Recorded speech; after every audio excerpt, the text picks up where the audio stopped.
Vi står her i Gevninge Kulturhus, som Gevninge Bylav er med til at drive sammen med andre frivillige og biblioteket.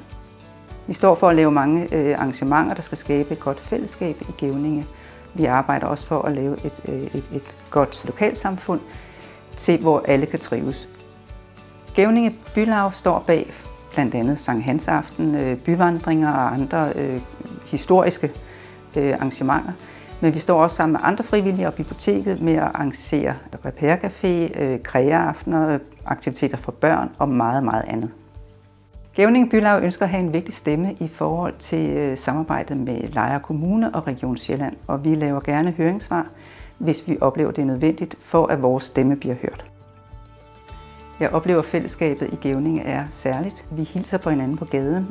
Vi kommer hen med. Vi har et godt naboskab, tænker jeg, mange steder i byen. Og det er en fordel især for børnefamilier. Der er gode daginstitutioner, der er en god skole.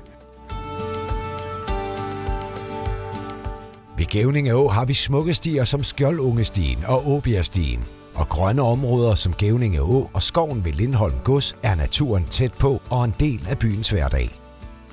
Historien lever i Gevninge. Her boede Christian Tobiasen, der skrev om byens fortid, og vikingerne sejlede op til Gevninge for at nå kongehallerne i Lejre.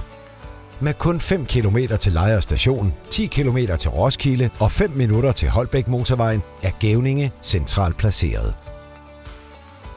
Gevninge Idrætsforening, kort fortalt, det er jo så en flerstrenget forening, hvor vi har 6 underafdelinger. Vi har motion, og vi har gymnastik, og vi har badminton, og vi har håndbold, og vi har fodbold, og vi har tennis.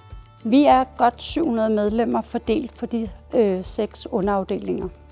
Det handler for os om, at alle kan være med, så det er rigtig meget breddeidrætten, vi går ind for, fordi at det er det, der er mest betydningsfuldt for os. Festen kan afholdes i Gevninge Forsamlingshus. Gevninge har et stærkt erhvervsliv, fra produktionsvirksomheder og håndværkere til behandlere og lokale butikker.